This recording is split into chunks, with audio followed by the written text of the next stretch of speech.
Hai Sobat Rebahan, selamat datang di channel hiburan kaum rebahan. Admin akan membacakan kelanjutan sebuah cerita novel yang sangat seru, yang sangat menarik, yang sangat menghibur, yang sangat layak untuk diikuti dari awal hingga akhir. Sebuah cerita novel yang berjudul The Story of Yi Chen.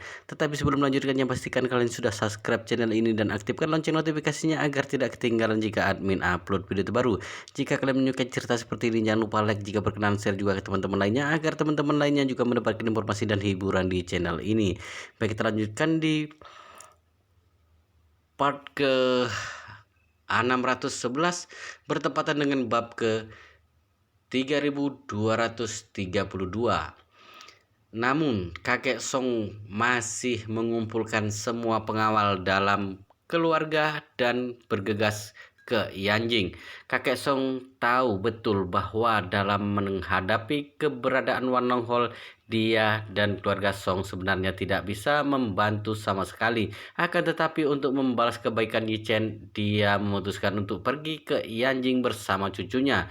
Bahkan jika tidak dapat membantu Yi Chen, setidaknya pada saat kritis dia masih bisa berdiri di sisi Yi Chen. Adapun Song Wanting, hatinya sudah melintasi ribuan mil dan terbang ke sisi Yi Chen.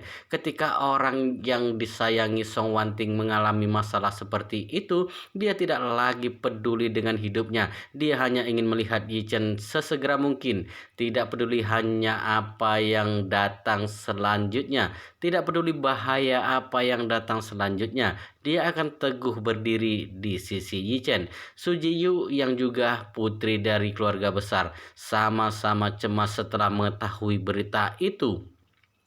Dia memberitahu ibunya Du Haiking tentang hal ini dan bertanya dengan gugup, "Bu, apakah ada cara untuk membantu penyelamatanku dalam masalah ini? Aku sudah mencari tahu tentang Wan Longhol. Aku khawatir penyelamatanku kali ini dalam masalah besar." Du Haiking berpikir sejenak, lalu berkata dengan sangat serius, "Karena bos Wan Longhol adalah putra Wan Liancheng, maka dia setidaknya pasti akan memberi ayahmu wajah. Bagaimanapun juga, Wan Liancheng adalah orang ayahmu saat itu, hampir sepenuhnya mengandalkan dukungan ayahmu. Dia juga selalu setia kepada ayahmu. Kalau ayahmu maju untuk bersyafaat bagi keluarga Yi, mungkin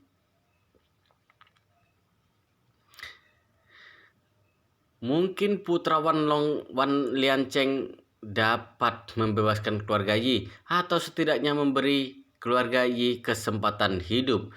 Benarkah?" Su Jiyu bertanya dengan penuh semangat. "Wan Liancheng itu benar-benar orangnya ayahku?" "Benar." Du Haiking mengangguk. "Kebaikan ayahmu kepada keluarga Wan sangat besar." "Baguslah," Su Jiyu berkata dengan penuh semangat. "Pas sekali. Penyelamatanku ingin membawa ayah ke Gunung Yeling untuk menembus kesalahan orang tuanya. Karena ayah baik kepada keluarga Wan. Kalau saja nanti penyelamatanku menggunakan ayah sebagai syarat, dia pasti akan memaksa Wan Pojun untuk mundur." Setelah Su Jiyu selesai berbicara, dia berkata dengan cemas, "Tidak, aku harus pergi ke Yanjing. Aku harus menunggu di Gunung Yeling di pagi hari. Kalau tidak, seandainya ayah tidak mau bekerja sama, aku dapat membujuknya." Du Haiking mengangguk setuju dan berkata, "Ayahmu memang sangat baik kepada keluarga Wan. Kalau ayahmu benar-benar ingin menjadi penengah, seharusnya ada ruang untuk berdamai dalam masalah ini." Setelah itu, Du Haiking melihat waktu dan berkata, "Jiyu, cepat pesan tiket pesawat. Ibu akan ke Yanjing bersamamu." Su Jiyu buru-buru berkata, "Bu, jangan pergi. Ini terlalu berbahaya." Du Haiking menggelengkan kepalanya dan berkata dengan serius, "Ibu tidak akan dalam bahaya. Keluarga Wan cukup baik. Wan Pojun juga sering datang ke rumah bersama orang tuanya ketika dia masih kecil. Wan Pojun itu lebih tua 2 atau 3 tahun dari saudaramu.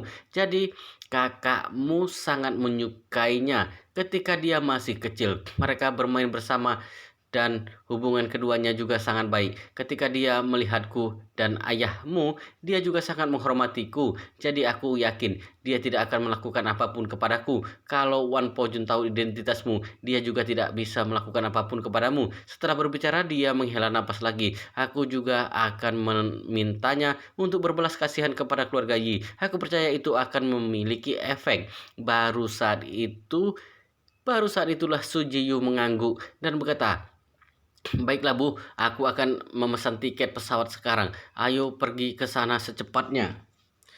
Pada saat yang sama, Hongwu juga mendengar tentang keluarga Yi dan Wan Longhol. Ketika mengetahui hal ini, Hongwu juga sangat cemas dan segera menelpon Chen Jekai untuk menanyakan situasi spesifiknya. Sebagai juru bicara keluarga Yi, Chen Jekai tidak memenuhi syarat untuk pergi ke keluarga Yi hari ini. Chen Jekai saat ini berada di hotel bersama juru bicara lain, menunggu upacara pemujaan leluhur besok di Gunung Yeling. Setelah Chen Jekai mengetahui hal ini, dia tidak terlalu khawatir karena dia, Hongwu, dan Wei Liang semuanya sudah pernah melihat kekuatan supranatural Yi Chen. Saat itu di kaki gunung Jangbai, Yi Chen memimpin guntur ke longsoran salju dan membawa 8 raja surgawi pergi. Mereka masih ingat dengan jelas kejadian itu sampai hari ini. Karena itu Chen Jekai tidak merasa bahwa Wan Longhol akan menjadi lawan berat untuk Yi Chen. Karena Chen Jekai sangat yakin bahwa Yi Chen tidak akan kalah dari Wan Longhol, dia telah menasehati juru bicara keluarga Yi lainnya untuk ingin melarikan diri dari hotel, berharap mereka dapat tinggal dan setia kepada keluarga Yi. Namun, bujukan Chen Jekai tidak berpengaruh.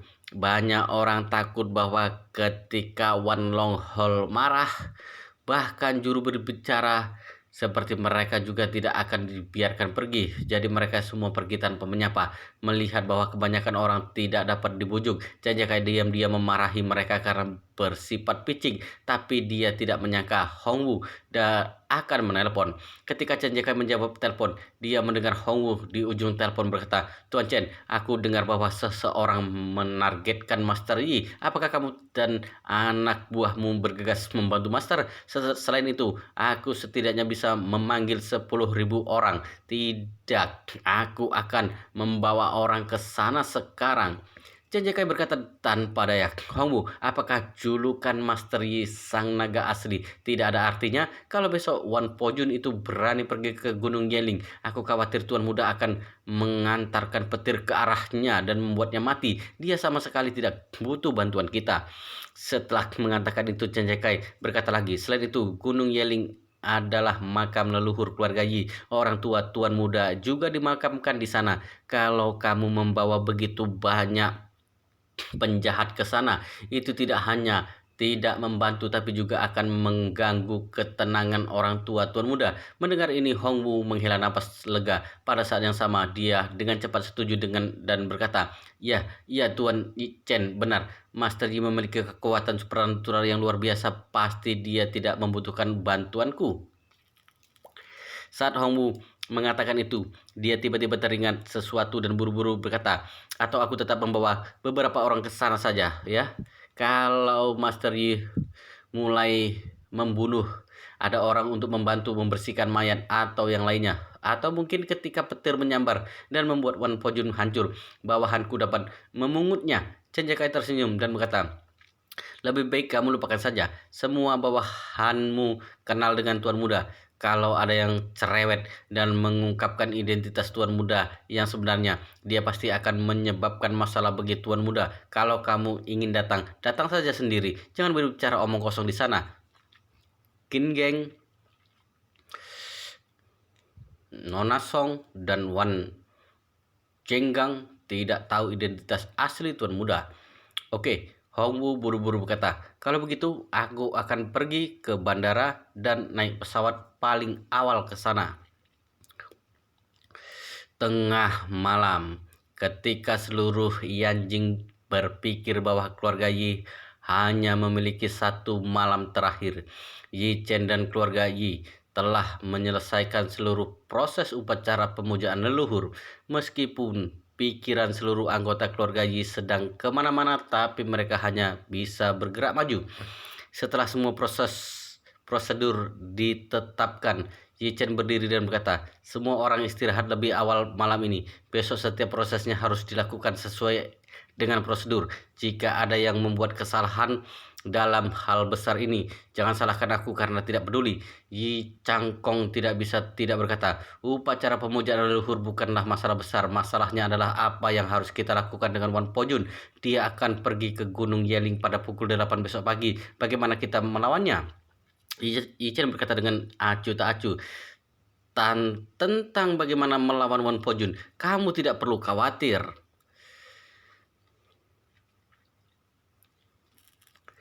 Kamu tidak perlu khawatir tentang semua orang yang ada di sini. Yi Changyun berseru dan bertanya, "Maksudmu Wan Pojun dan Wan Longhol bisa kamu tangani sendiri?" "Tentu saja," Yi Chen berkata dengan acuh tak acuh. "Besok pukul 7 pagi, semua orang harus berkumpul di Gunung Yeling. Tidak ada yang boleh terlambat. Bukankah Wan Pojun datang pukul 8? Untuk berurusan dengannya, aku hanya perlu waktu 1 jam saja. Jadi upacara pemujaan leluhur kita secara resmi dimulai pada pukul 9.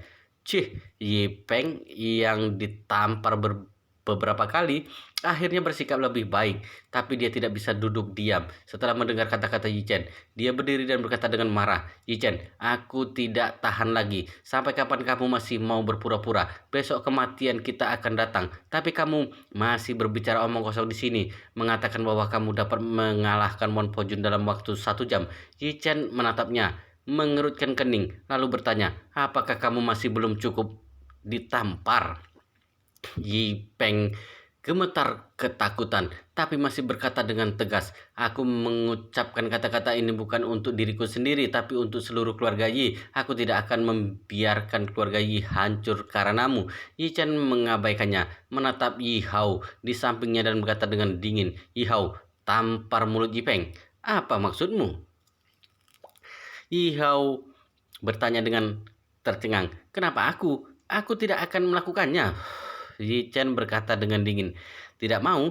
Kalau begitu, berkemas malam ini dan keluar dari kediaman keluarga Yi. Jangan pernah kembali." "Apa?" Yi Hao tiba-tiba berdiri dan berkata dengan marah, "Memangnya kamu siapa menyuruhku keluar dari keluarga Yi?" Yi Chen bertanya tanpa ekspresi, "Sudah sehari dan kamu masih tidak tahu siapa yang memiliki keputusan akhir dalam keluarga Yi sekarang?" Yi Hao memandang Yi Zhongquan dan berkata dengan sedih, "Kakek, Yi Chen sudah keterlaluan. Bukankah dia sudah menyalahgunakan kekuasaannya?" Yi Zhongquan melihat Yi Hao dengan dingin.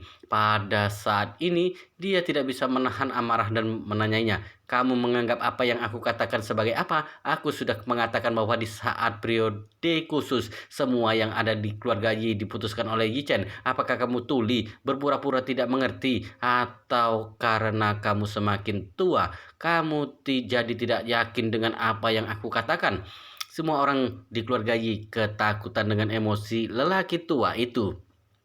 Yi Zhongquan memandang Yi Hao dan berkata dengan dingin, "Yi Chen telah mengatakan bahwa jika kamu tidak melakukan apa yang dia suruh, maka berkemas dan menyingkirlah. Tidak ada gunanya bagi siapapun untuk memohon belas kasihan." Ayah Yi Hao, Yi Changyun, langsung menatap Yi Hao dengan cemas ketika mendengar ini, kemudian berteriak, "Masih diam saja? Apakah kamu benar-benar ingin keluar?" Yi Hao juga ketakutan. Jika Yi Hao benar-benar diusir dari keluarga Yi, harapan apa lagi yang dia miliki dalam hidup ini? Jadi tanpa ragu Yi Hao mengangkat tangannya dan menampar wajah Yi Peng. Yi Peng juga takut dengan aura Yi Zhongquan. Yi Peng bahkan tidak menyadari bahwa sepupunya Yi Hao yang selalu tunduk pada dirinya sekarang benar-benar mengangkat tangannya dan menampar dirinya. Plak! Suara tamparan renyah terdengar di seluruh aula. Yi Peng menutupi wajahnya dengan ekspresi tidak percaya. Segera ekspresi Yi Peng berubah menjadi semakin marah. Yi Peng mulai berkelahi dengan Yi Hao dan juga memakinya. "Bahkan kamu juga berani memukulku, aku tidak akan diam saja." Melihat keduanya berkelahi, Yi Chen segera melangkah maju, menyeret Yi Peng dan menendangnya keluar seperti penjaga gawang yang menendang bola. Meskipun Yi Peng tidak pingsan setelah ditendang, dia tidak bisa bergerak karena kesakitan. Sebelum Yi Peng bisa berbicara, Yi Chen menunjuk ke arahnya dan berkata dengan dingin, "Kalau kamu mengucapkan suatu kata lagi, aku akan mengatur pesawat untuk mengirimmu ke Suriah sekarang."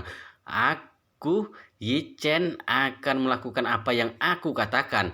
Yi Peng benar-benar tidak berani melawan Yi Chen lagi. Yi Peng tidak tahu apakah Yi Chen sungguh-sungguh akan mengirim dirinya ke Suriah, tapi dia merasa bahwa Yi Chen tidak bercanda. Melihat Yi Peng menutup mulutnya dengan bijak, ekspresi Yi Chen sedikit melunak, kemudian berkata dengan dingin, "Semuanya harap ingat, besok pagi pukul 7 kita berkumpul di Gunung Yeling." Setelah itu, Yi Chen memandang Tang Sihai dan berkata, "Asisten Tang, tolong antar aku kembali ke rumah." Yi Chongquan buru-buru berkata, "Yi Chen, selama waktu ini lebih baik kamu tidak kembali ke rumah. Istirahatlah di sini untuk 1 malam."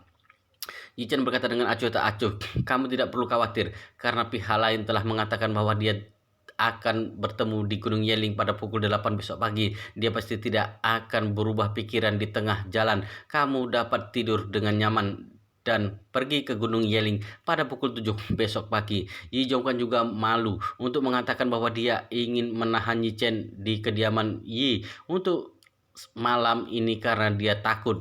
Jadi dia hanya bisa berkata, "Kalau begitu, maka kakek tidak akan menahanmu." Helena yang belum berbicara sedari tadi menatap Yi Chen diam-diam saat ini. Ekspresinya sangat kusut. Tepat ketika Helena masih ragu-ragu apakah akan menyusul Yi Chen dan mencari kesempatan untuk berbicara dengan Yi Chen sendirian, kedua pelayannya bergegas masuk. Karena hari ini adalah kesempatan resmi bagi keluarga Yi untuk merundingkan upacara pemujaan leluhur, keduanya tidak mengikuti Helena dan beristirahat di Hotel Buckingham Palace. Namun setelah mengetahui masalah antara Wanlong Hall dan keluarga Yi, Kerajaan Eropa Utara segera mengirim perintah meminta mereka untuk segera membawa Helena ke bandara dan terbang ke Rusia. Apalagi keluarga kerajaan juga secara khusus menginstruksikan keduanya untuk tidak memberi tahu Helena tujuan sebenarnya. Cukup beritahu Helena bahwa pesawat itu akan kembali ke Eropa Utara. Jadi keduanya bergegas dari Hotel Buckingham Palace. Begitu mereka masuk, seorang gadis Tiongkok segera datang ke Helena dan berkata dengan hormat, "Putri Helena, Putri Olivia mengirim perintah mendesak untuk segera membawa Anda ke bandara. Kita akan kembali ke Eropa Utara." "Pergi ke bandara?" Helena bertanya dengan gugup. "Kenapa Putri Olivia tiba-tiba ingin aku kembali ke Eropa Utara?" Gadis itu berkata dengan nada meminta maaf. "Maaf, Putri Helena, saya tidak tahu alasannya, tetapi perintah ini mendesak. Pesawat akan lepas landas pada jam 9.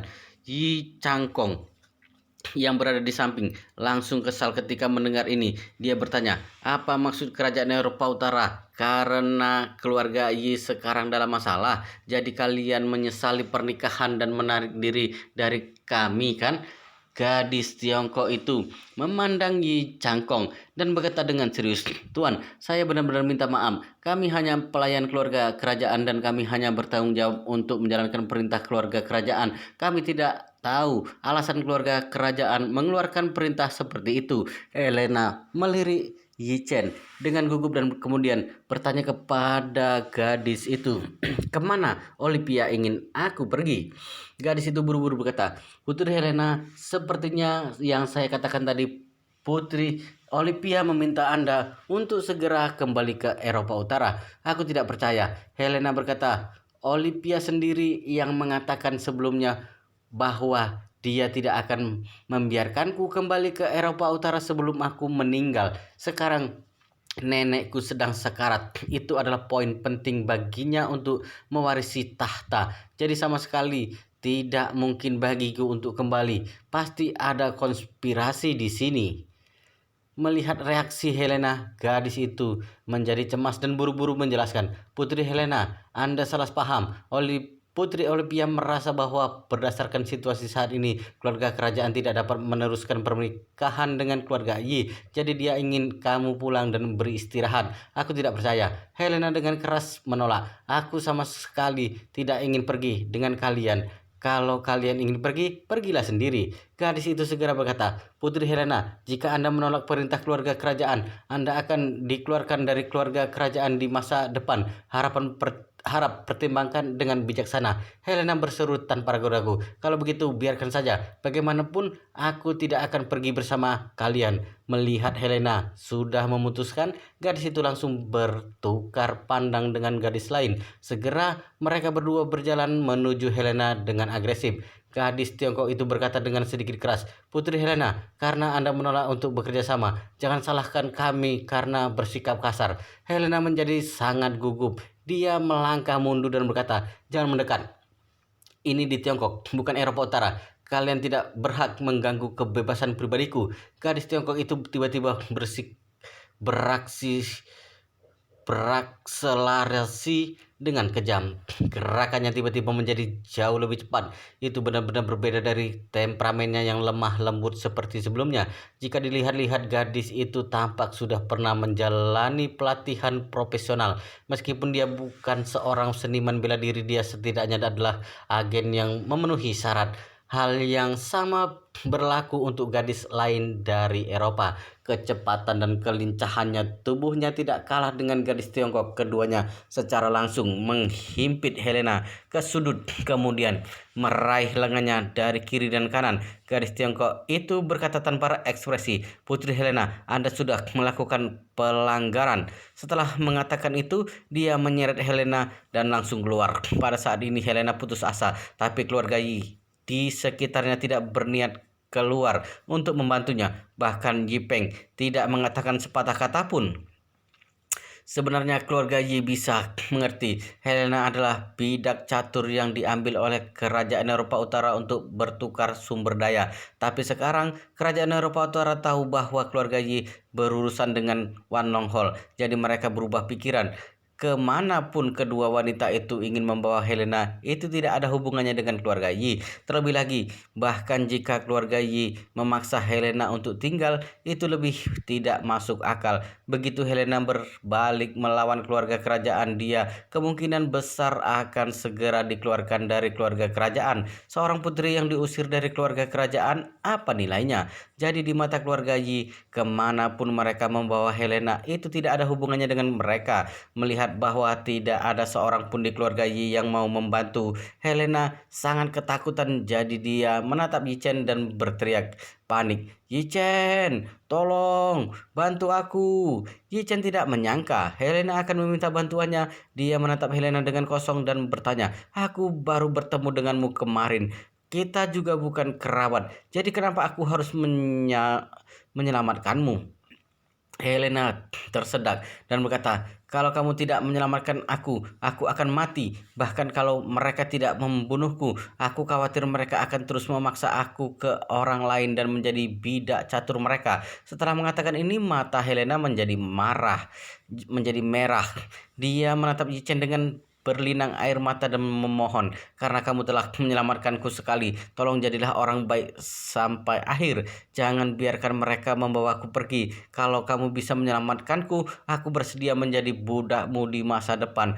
Begitu gadis Tiongkok mendengar ini, dia segera mengancam dengan suara dingin. Helena, Putri Olivia meminta saya untuk mengingatkan Anda bahwa Anda harus memikirkan ibu Anda. Jika Anda tidak pergi bersama kami dan bersikeras untuk keluar dari kontrol keluarga kerajaan, maka Anda tinggal menunggu mayat ibu Anda dihancurkan ke hutan belantara. Ketika Helena mendengar ini, seluruh tubuhnya membeku seperti disambar petir. Setelah beberapa saat, Helena tampaknya telah menerima nasibnya. Jadi dia mengangguk ringan dan berkata sambil cemberut, "Oke, kalian menang. Aku akan pergi bersama kalian." Gadis itu menghela napas lega dan berkata, "Baguslah kalau Anda bisa berpikir jernih. Ayo pergi, pesawat sudah menunggu." Helena memandang Yi Chen dan berkata dengan penuh terima kasih. Yi Chen, terima kasih telah menyelamatkan hidupku. Untuk besok harap berhati-hati. Begitu selesai berbicara, Helena dipimpin oleh kedua wanita itu dan berjalan keluar pintu. Pada saat ini, Yi Chen tiba-tiba berkata, "Tunggu." Kedua wanita itu jelas tercengang. Gadis Tiongkok bertanya, "Apakah Tuan Yi pikir Anda tidak memiliki banyak musuh dan masih ingin melawan kerajaan Eropa Utara?"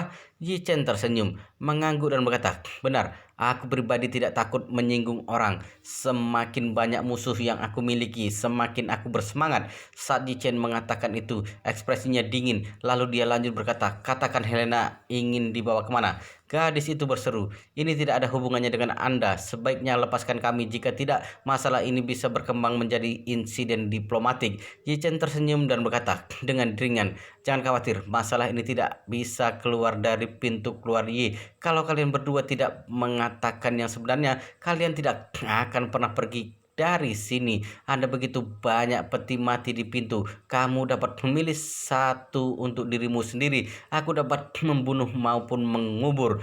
Gadis Tiongkok itu menggertakkan giginya dan berkata, "Setelah menyinggung Wan Nonghol, Anda masih bisa arogan? Anda benar-benar tidak takut mati?" Yi Chen mencibir, "Jangan khawatir, kalian pasti mati lebih dulu sebelum aku." Begitu kata-kata itu jatuh, Chen Jekai dan Hong Wu bergegas masuk. Begitu dia melihat Yi Chen, Hong Wu berseru, "Master Yi, Hong Wu di sini untuk menerima perintah." Yi Chen tidak menyangka Hong Wu akan datang, jadi dia bertanya sambil tersenyum, "Kapan kamu datang?" Hong Wu tersenyum dan berkata dengan hormat, "Tuan Yi, saya baru saja tiba. Tuan Chen menjemput saya di bandara. Kami pikir Anda pasti kekurangan orang, jadi saya memilih untuk datang." Yi Chen mengangguk, menunjuk kedua wanita di samping Helena dan berkata dengan santai, "Benar, seret mereka keluar, biarkan mereka berdua memilih peti mati, kemudian bunuh mereka semua." Hong Wu hanya tertegun sesaat dan segera berseru, "Baik, Master Yi." Setelah itu Hong Wu membuka mulutnya dan berkata kepada kedua wanita itu, "Pergi, jangan paksa aku bersikap kasar." Gadis Tiongkok itu memiliki ekspresi dingin dan berkata, tidak semudah tidak mudah untuk membunuhku." Setelah itu gadis Tiongkok itu langsung mengeluarkan belati dan menyerang Hong Wu. Jika dilihat-lihat, gadis ini sepertinya dibesarkan di pasukan khusus. Dia tegas, cepat dan akurat. Jika Hong Wu hanya orang biasa, di bawah serangan mendadak seperti itu, sepertinya tidak mungkin untuk menghindar sama sekali. Tapi Hong Wu bukan orang biasa. Hong Wu sudah makan pil peremajaan Yi Chen sejak lama, dan kebugaran fisik serta kecepatan reaksinya jauh lebih baik daripada orang biasa. Jadi, dengan kecepatan gadis Tiongkok, Hong Wu masih bisa meraih pergelangan tangannya yang memegang belati. Gadis itu tidak menyangka bahwa Hong Wu, orang parubaya, masih memiliki reaksi yang begitu cepat. Terlebih lagi, tangan Hong Wu sangat kuat. Setelah ditangkap oleh Hong Wu, gadis Tiongkok tidak bisa bergerak sama sekali. Tepat ketika gadis Tiongkok itu terkejut, Hong Wu mengerahkan kekuatan di tangannya dan pergelangan tangannya gadis itu langsung patah. "Ah, tanganku!" Gadis itu berteriak kesakitan, tapi dia tidak bisa melepaskan diri sama sekali. Hong Wu memandangnya dengan jijik lalu mencibir, "Dengan keterampilanmu yang seperti ini, kamu berani menyerangku? Sebentar lagi aku akan menghabisimu." Setelah itu Hong Wu meraung dengan dingin, "Ayo pergi denganku untuk mengambil peti mati. Aku akan mengantar kalian." Gadis itu menjadi pucat karena ketakutan, jadi dia segera menatap Yi Chen, menangis dan memohon, "Tuan, lepaskan kami. Saya akan mengatakan semuanya." Melihat bahwa gadis Tiongkok itu ketakutan, Yi Chen berkata kepada Hong Wu, "Jangan bunuh dulu, biarkan dia berbicara." Gadis itu buru-buru berkata, "Putri Olympia mau membawa Putri Helena ke Petersburg, Rusia." Yi Chen mengerutkan kening dan bertanya, "Apa yang akan kalian lakukan di St. Petersburg?" Gadis itu berkata dengan jujur, "Pergi ke Petersburg dan menyerahkan Putri Helena ke oligarki lokal, Aman Ramovich." Ekspresi Helena tiba-tiba menjadi ketakutan ketika dia mendengar nama ini, Aman Ramovich. Yi Chen mengerutkan kening dan bertanya, "Apa yang dilakukan pemuda ini?" Chen Jekai di samping berkata, Tuan, Aman Remopix bukan lagi pemuda. Dia bisa dibilang sudah kakek-kakek. Orang ini berusia 50 tahun. Dia adalah oligarki Rusia. Kekayaannya sekitar 20 miliar dolar Amerika Serikat. Yi Chen mengangguk dan bertanya kepada gadis Tiongkok itu, kenapa Putri Olympia ingin memberikan Helena kepada Aman Romopik? Gadis Tiongkok berkata dengan gugup, saya tidak tahu situasi spesifiknya, tapi saya berspekulasi dia ingin menggunakan Putri Helena untuk mendapatkan manfaat dari Aman Ramopik. Helena berkata dengan mata merah, Aman Ramopik memiliki latar belakang yang sederhana. Bahkan setelah menjadi seorang oligarki, dia masih saja diejek oleh kelas atas karena latar belakangnya yang buruk. Di Inggris, Aman didiskriminasi oleh media dan kalangan bangsawan. Karena kondisi di Rusia juga tidak terlalu baik, jadi fokus perkembangannya selalu di Eropa Barat dan Eropa Utara. Tapi karena diskriminasi di Eropa Barat dan Eropa Utara, dia bertekad menikahi anggota keluarga kerajaan Eropa yang masih muda dan cantik untuk membalas dendam pada mereka yang sudah memandang rendah dirinya. Setelah berbicara, Helena berkata lagi, dulu Aman Remopik sudah pernah mencoba melakukan ini, tapi banyak keluarga kerajaan di Eropa, termasuk kerajaan Eropa Utara tidak mau berhubungan dengan orang ini. Jadi selama ini Aman belum berhasil. Yi Chen mengangguk dan berkata dengan ringan, sepertinya kakakmu sedang melakukan yang terbaik untuk memeras harga dirimu sekarang. Ya, Helena terisak. Nenekku sekarang sedang sekarat. Jadi Olivia akan segera mewarisi tahta dan menjadi ratu yang baru. Saat ini ketika Olivia membuat keputusan, tidak ada seorang pun di keluarga kerajaan yang bisa menghentikan dia. Yi Chen memandang Helena dan berkata, kalau kamu tidak ingin dikendalikan oleh keluarga kerajaan, maka kamu dapat mengambil kembali kebebasanmu sekarang. Aku dapat menjamin bahwa tidak ada seorang pun di Tiongkok yang dapat memaksamu untuk melakukan apapun, tapi kamu harus memikirkannya dengan jelas. Ibumu masih berada di tangan keluarga kerajaan.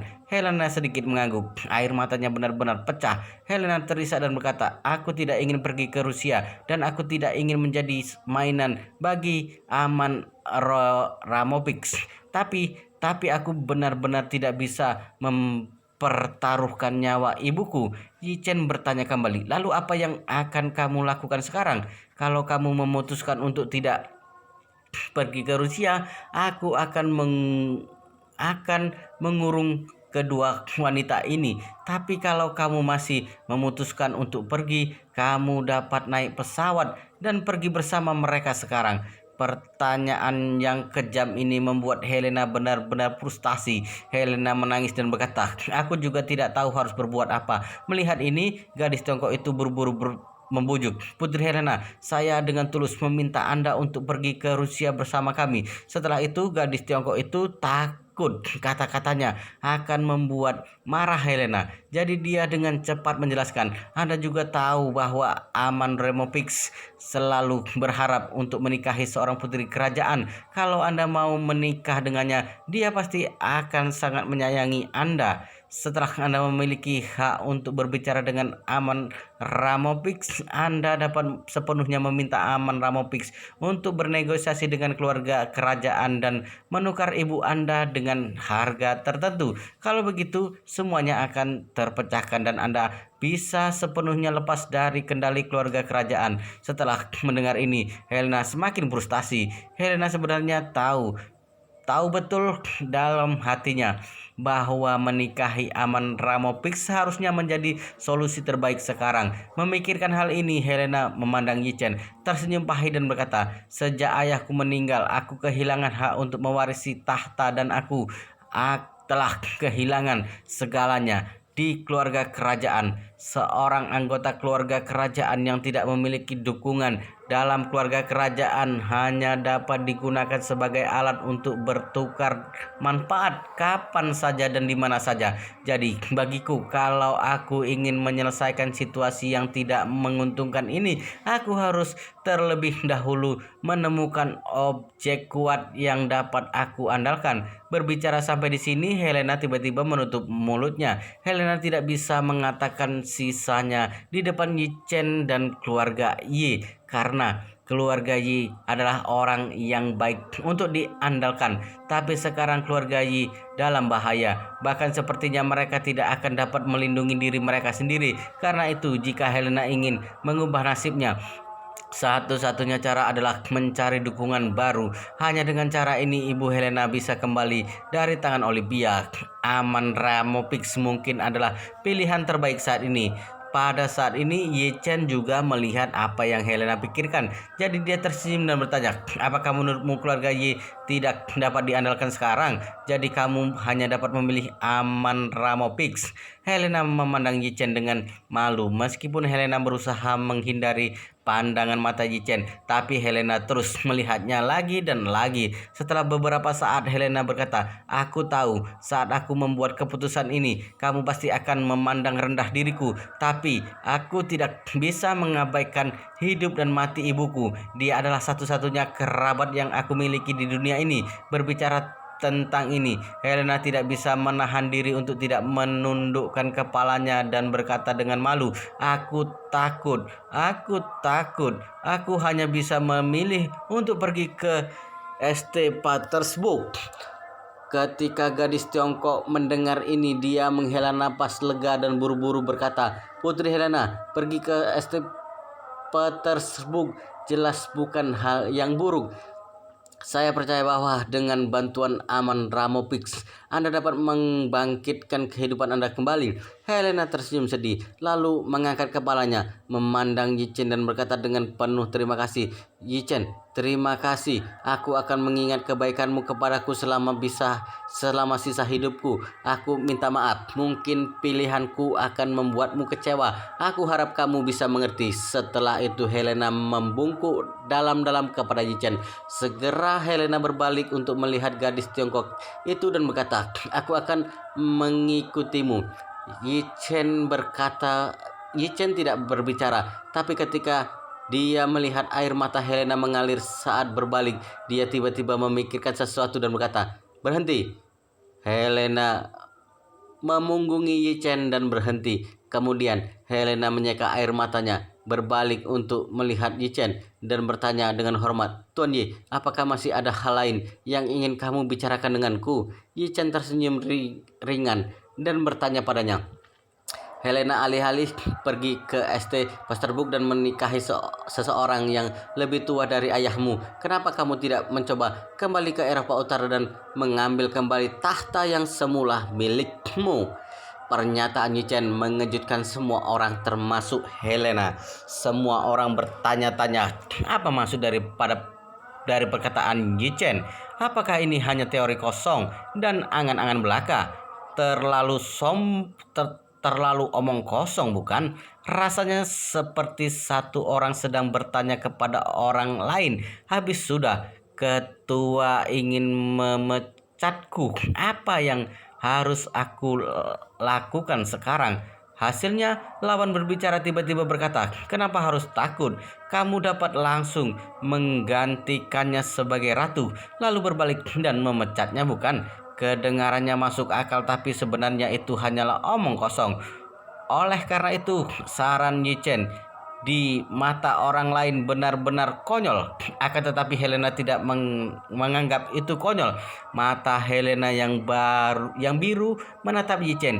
Dia bertanya dengan gugup, Tuan Yi, apakah kamu punya cara agar aku bisa mendapatkan tahta? Yi Chen mengangguk dan berkata, tentu saja aku punya cara. Itu tergantung pada apakah kamu menginginkannya atau tidak, dan apakah aku ingin memberikannya atau tidak. Helena langsung menjawab tanpa berpikir, aku sangat ingin. Setelah berbicara, Helena segera berjalan beberapa langkah ke arah Yi Chen. berlutut di lantai dan memohon, "Tuan Yi, kalau kamu dapat membantuku mendapatkan kembali tahta, aku bersedia mengorbankan segalanya sebagai imbalan untukmu, bahkan jika itu adalah keluarga kerajaan." Menurut pandangan Helena, posisinya sekarang sudah terpojok. Dalam situasi ini Helena sendirian dan tidak punya pilihan selain melepaskan semua perlawanannya dan mematuhi pengaturan Olympia. Adapun serangan balik itu hanya angan-angan yang tidak bisa dibayangkan. Namun sekarang Yi Chen memberi Helena kesempatan untuk melawan. Jika Helena benar-benar bisa mendapatkan kembali haknya untuk mewarisi tahta, maka semua kepasipan dan penderitaan Helena dan ibunya akan hilang. Ini sudah cukup untuk Helena. Akan lebih sempurna lagi jika Helena bisa duduk di atas tahta dan membuat Olympia membayar harganya. Adapun kepentingan keluarga kerajaan di masa depan itu sama sekali bukan apa-apa bagi Helena. Jika Yi Chen membutuhkannya, Helena bahkan bersedia memberikan semua kepentingan keluarga kerajaan. Terlebih lagi, Helena sekarang penuh dengan kebencian pada Olympia. Jadi dia bersedia menerima semua persyaratan hanya untuk membalas dendam. Melihat Helena berbicara seperti ini, Yi Chen mengangguk dengan ekspresi sedikit puas. Tentu saja Yi Chen dapat membantu Helena mendapatkan kembali tahta, tapi dia tidak akan melakukan hal seperti itu secara gratis, kecuali Helena dapat memenuhi kebutuhan masa depan Yi Chen dengan baik atas kerajaan Eropa Utara setelah mendapatkan kembali tahtanya. Meskipun kerajaan Eropa Utara tidak memiliki banyak uang, status bangsawan mereka juga merupakan harta yang berharga di Eropa. Setelah Yi Chen menjadi kepala keluarga Yi, dia harus memimpin keluarga Yi ke dunia, dan Eropa secara alami merupakan peta bisnis yang sangat penting. Jika ada kerajaan Eropa Utara di belakang Yi Chen, itu akan sangat bermanfaat bagi masa depannya untuk masuk ke Eropa. Jadi Yi Chen memandang Helena dan berkata dengan ringan, "Ingat apa yang kamu katakan hari ini. Setelah kamu menjadi ratu di masa depan, jangan lupakan janjimu hari ini. Jika tidak, aku bisa membawamu ke atas dan menarikmu ke bawah." Helena segera menganggukkan kepalanya, mengangkat tangan kanannya, dan berkata dengan sungguh-sungguh, "Aku Helena Ilya bersumpah demi Tuhan bahwa jika Tuan Yi dapat membantuku mendapatkan tahta kembali, aku akan mematuhi perintah Tuan Yi dalam hidup ini dan tidak akan pernah melanggarnya." Oke, Yi Chen mengangguk puas dan bertanya, "Berapa lama nenekmu bisa bertahan hidup?" Helena berkata, "Sebelum Olympia memegang kendali, ibuku memberitahu aku bahwa nenek bisa bertahan beberapa hari hingga 1 bulan." Yi Chen tersenyum sedikit. "Kalau begitu jangan khawatir. Sekarang kamu kembali ke hotel untuk beristirahat dulu. Aku mengundangmu untuk mengunjungi upacara pemujaan leluhur keluarga Yi besok. Setelah upacara pemujaan leluhur selesai, aku akan mengirimmu kembali ke Eropa Utara segera." Yi Chen berkata kepada Yi Zhongquan, "Kakek, beritahu pihak bandara untuk bersiap lepas landas besok sore. Setelah upacara pemujaan leluhur selesai, aku akan membawa Helena kembali ke Eropa Utara." Keputusan Yi Chen membuat Yi Zhongquan yang sudah sangat protektif terhadap Yi Chen hari ini, bahkan sampai memberi Yi Chen wewenang penuh atas semua urusan keluarga Yi ini, benar-benar tercengang. Mengirim Helena kembali ke Eropa Utara di saat seperti ini, bukankah ini sama saja dengan mencari masalah? Yi Zhongquan bergumam dalam hatinya, apa sebenarnya yang ingin dilakukan Yi Chen? Urusan keluarga saja belum selesai, kenapa dia masih memikirkan kerajaan Eropa Utara? Apakah dia benar-benar ingin pergi ke Eropa Utara untuk membantu Helena mendapatkan tahta? Anggota keluarga Yi lainnya juga merasa bingung. Apa-apaan ini? Kehidupan esok hari masih tidak menentu, tapi Yi Chen masih saja berbicara tentang urusan Eropa Utara. Yi Zhongquan terbatuk karena merasa canggung. Setelah itu bertanya kepada Yi Chen, "Yi Chen, aku tidak tahu apakah masalah di Gunung Yeling dapat diselesaikan dengan lancar besok. Kalau kamu menyinggung kerajaan Eropa Utara lagi karena urusan Helena, itu akan menjadi masalah besar. Yi Chen berkata dengan acuh tak acuh. Jangan khawatir, ikuti saja instruksiku. Yi Changkong juga berseru pada saat ini.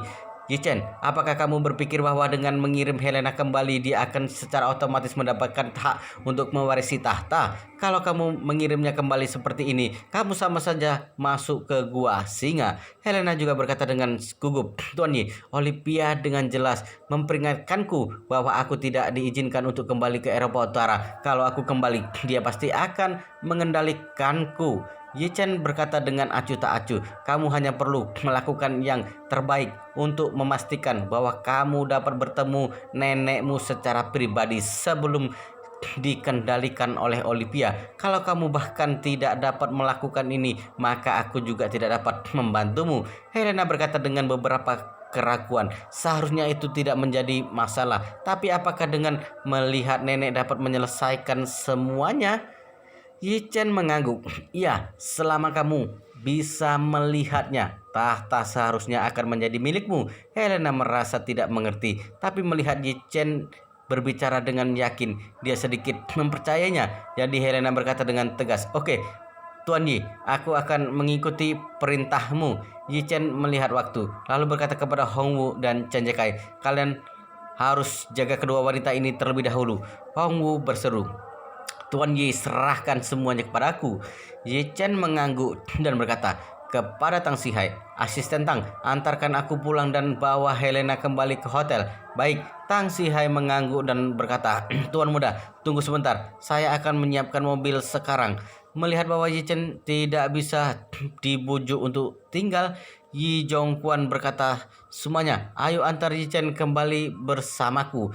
Ketika lelaki tua itu berbicara, keluarga Yi tidak berani membangkang, jadi mereka hanya bisa mengikuti di belakangnya dan mengantar Yi Chen dan Helena ke gerbang. Tang Sihai memarkir mobil di depan pintu, membuka pintu mobil dan berkata kepada Yi Chen, Tuan, silakan masuk ke mobil. Yi Chen meminta Helena untuk masuk ke mobil terlebih dahulu. Saat Yi Chen ingin masuk ke dalam mobil, Yi Zhongquan melangkah maju meraih tangan Yi Chen dan bertanya dengan suara rendah, Yi Chen, katakan yang sebenarnya kepada kakek. Seberapa yakin kamu bisa menangani masalah besok? Yi Chen tersenyum sedikit dan berkata dengan ringan, setengah. Ekspresi Yi Zhongquan sedikit kecewa, tapi dia masih tersenyum enggan dan berkata setengah juga tidak buruk. Ya, Yi Chen mengangguk dan berkata, jika tidak ada yang lain, aku pergi dulu. Oke, Yi Zhongquan berkata dengan tergesa-gesa, hati-hati di jalan, sampai jumpa besok pagi di Gunung Yeling. Oke, sampai jumpa besok. Setelah Yi Chen masuk ke mobil, ekspresi keluarga Yi semuanya sangat tertekan. Bahwa Yi Zhongquan juga merasa tidak nyaman. Akan tetapi ekspresi Yi Chen yang sedang duduk di dalam mobil sangat tenang. Yi Chen sama sekali tidak mengkhawatirkan akan hari esok. Sebaliknya Yi Chen sedikit bersemangat, bahkan sedikit tidak sabar. Karena tinggal selangkah lagi Yi Chen bisa mencapai puncak keluarga Yi, dan langkah terakhir ini adalah Wan Po Jun sendiri. Tang Sihai pergi dan mengirim Helena ke Hotel Buckingham Palace terlebih dahulu. Saat mobil berhenti di gerbang Hotel Buckingham Palace, Yi Chen berkata, Helena, istirahatlah dengan baik. Pada pukul 6 besok pagi, aku akan meminta asisten Tang untuk mengatur mobil untuk menjemputmu. Baik, Helena mengangguk ringan dan berkata, Tuan Yi, hari ini kamu juga harus istirahat dengan baik. Ada sesuatu yang penting untuk dilakukan besok. Yi Chen tersenyum sedikit dan berkata, ya, kamu dapat memanggil asisten Tang jika kamu butuh sesuatu. Baik, Tuan Yi. Helena mengangguk dengan hormat dan berkata, kalau tidak ada lagi, aku turun dulu. Baiklah. Melihat Helena turun dari mobil dan memasuki hotel, Yi Chen berkata kepada Tang Sihai, asisten Tang, ayo pergi. Baik, Tuan. Tang Sihai mengendarai mobil keluar dari hotel dan bertanya kepada Yi Chen dengan hormat, Tuan, seberapa yakin Anda tentang besok? Yi Chen berkata dengan acuh tak acuh, aku sepenuhnya yakin. Tang Sihai tertegun sebentar, tetapi dia dengan cepat kembali normal. Dia bertanya lagi, lalu kenapa kamu memberitahu Tuan Besar bahwa kamu hanya setengah yakin?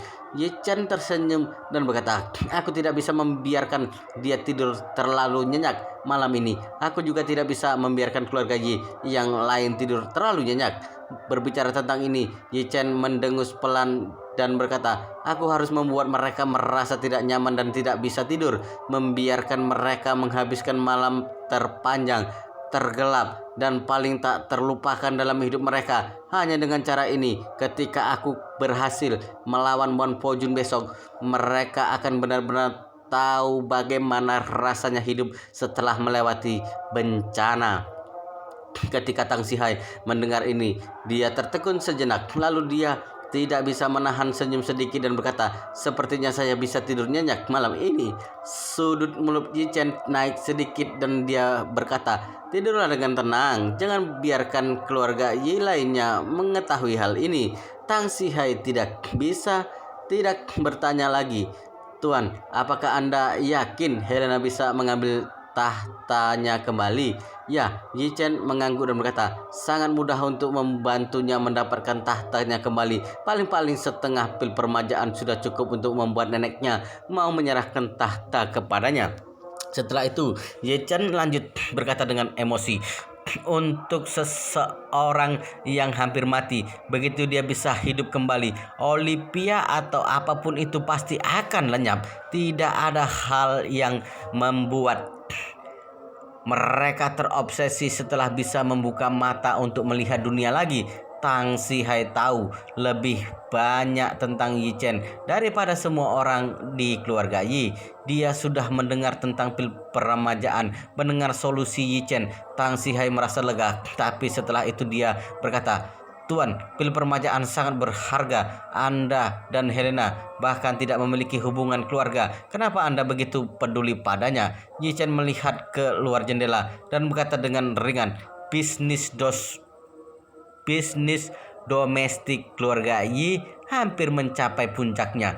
Langkah selanjutnya adalah berkembang ke luar negeri. Grup ekspedisi ocean yang bekerja sama dengan Su Jiyu juga membutuhkan perusahaan Eropa. Kalau Helena mendapatkan tahta, akan lebih mudah bagi kita untuk berada di Eropa di masa depan. Setelah berbicara, Yi Chen menambahkan, dan kamu juga tahu bahwa ada banyak negara dengan sistem monarki di Eropa. Keluarga kerajaan yang telah kehilangan kekuasaan suka berkumpul bersama untuk mencari rasa kehadiran.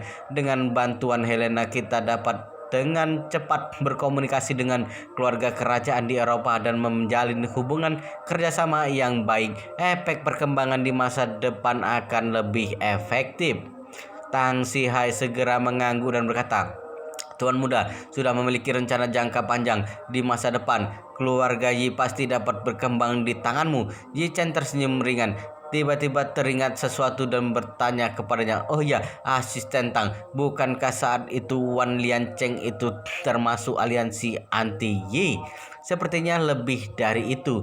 Tang Sihai buru-buru berkata, Wan Liancheng dibantu oleh Su Shaodao. Dia juga mematuhi kata-kata Su Shaodao. Dia jelas merupakan anggota inti aliansi anti Yi. Ternyata begitu, Ye Chen berkata sambil tersenyum. Jadi Wan Po Jun seharusnya sangat menghormati Su Shaodao kan? Tang Sihai berkata, secara teori seharusnya begitu. Bagaimanapun juga Su Shaodao adalah seorang penyelamatku saat itu. Tanpa dukungannya, Wan Liancheng bahkan bukan apa-apa di Yanjing. Ye Chen mengangguk berkata sambil tersenyum. Ini menarik. Setelah Wan Po Jun pergi ke Gunung Yeling besok, aku tidak tahu bagaimana perasaannya setelah melihat Su Shaodao berada di tanganku. Tang Sihai tersenyum sedikit dan berkata, sepertinya Tuan muda sudah mengendalikan semuanya. Yi Chen terkekeh. Asisten Tang mungkin belum tahu bahwa komandan tertinggi Wan Long Hol di Suriah juga dikurung bersama dengan Su Shaodao. Besok pagi aku akan membawanya ke Gunung Yeling untuk memberitahu Wan Po Jun apa itu sebuah kejutan. Setelah itu Yi Chen buru-buru memerintah asisten Tang, saat ini jangan kembali ke kediaman Gu, bahwa aku ke tempat lain. 20 menit kemudian, sebuah rumah pertanian di pinggiran Yanjing. Begitu Tang Sihai mengendarai mobil ke depan pintu gerbang besi rumah pertanian dibuka dari dalam. He Hongseng membawa 2 orang muda dari keluarga He untuk menyambutnya. Ketika He Hongseng melihat Yi Chen keluar dari mobil, dia berkata dengan hormat, "Tuan Yi." Yi Chen sedikit mengangguk dan bertanya kepada He Hongseng, "Bagaimana kabar mereka berdua?" He Hongseng berkata dengan tergesa-gesa. Beberapa orang terus memperhatikan mereka. Lalu ada beberapa orang yang menjaga ketika saya pergi ke toilet, jadi tidak akan ada masalah. Yi Chen tersenyum sedikit dan berkata, "Bawa aku untuk melihat mereka." He Hongseng mengangguk, mempersilahkan dan berkata dengan hormat, "Tuan Yi, silakan masuk." Yi Chen menoleh ke Tang Sihai dan berkata, "Asisten Tang, mari kita bertemu, kenalan lama bersama-sama." Tang Sihai buru-buru berkata, "Baik Tuan Muda." Seorang junior dari keluarga He berjalan cepat di depan dan membawa Yi Chen dan Tang Sihai ke kamar berbarat di halaman pertanian. Di ruangan seluas kurang dari 20 meter persegi itu, 7 atau 8 anggota keluarga He membentuk lingkaran. Di dalam lingkaran itu ada 2 orang laki-laki yang diikat di kursi dan matanya ditutup dengan kain hitam. Melihat situasi ini, Yi Chen berpikir dalam hati, Chen Zhonglei bahkan lebih patuh daripada seekor anjing, jadi aku tidak perlu terlalu repot. Namun anggota keluarga He serius dan bertanggung jawab dalam menyelesaikan masalah. Jadi tentu saja Yi Chen tidak bisa mengucapkan kata-kata seperti itu agar tidak menyurutkan semangat anggota keluarga He. Yi Chen mulai melepaskan kain hitam yang ada di kepala mereka. Pada saat ini mereka melihat bahwa mulut Su Shaodao dan Chen Zhonglei masih terisi dengan handuk. Ketika Su Shaodao mendongak dan melihat Yi Chen, mata dan ekspresinya segera menjadi sedikit gugup dan takut. Yi Chen melihat bahwa Su Shaodao sangat gugup, kemudian melepaskan handuk dari mulutnya Su Shaodao dan berkata sambil tersenyum, "Tuan Su, jangan takut. Aku datang untuk melihatmu. Ngomong-ngomong, aku punya kabar baik untukmu." Su Shaodao bahkan lebih gugup setelah mendengar ini. Dia tidak bisa menahan diri untuk tidak bertanya, Kabar baik apa itu?" Yi Chen bertanya sambil tersenyum, "Tuan Su, pernahkah kamu mendengar tentang organisasi Wanlong Hall?" Su Shaodao mengerutkan kening dan berkata dengan sedih, "Tentu saja aku tahu Wanlong Hall. Kamu membuat aku tinggal di Suriah begitu lama. Bukankah perang di sana terjadi karena orang-orang di Wanlong Hall melawan Hamid?" "Ya." Yi Chen mengangguk dan berkata sambil tersenyum, "Kamu mungkin tidak percaya, tapi bos Wanlong Hall sebenarnya adalah kenalan lamamu." "Kenalan lama?" Ketika Su Shaodao mendengar ini, dia berkata dengan tidak percaya, Tapi aku sama sekali tidak kenal bos Wanlong Hall. Bagaimana mungkin dia adalah kenalan lamaku?"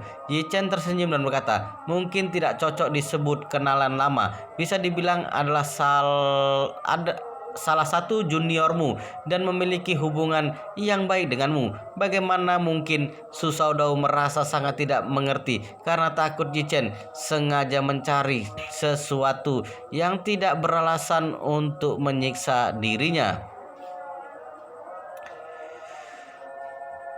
Wow, luar biasa sekali guys, ceritanya sangat seru, sangat menarik, sangat menghibur, sangat membuat kita penasaran jika tidak mau tahu cerita kelanjutannya. Tetapi sepertinya di bab ini sampai di sini dulu dan kita akan lanjutkan di bab berikutnya di video selanjutnya.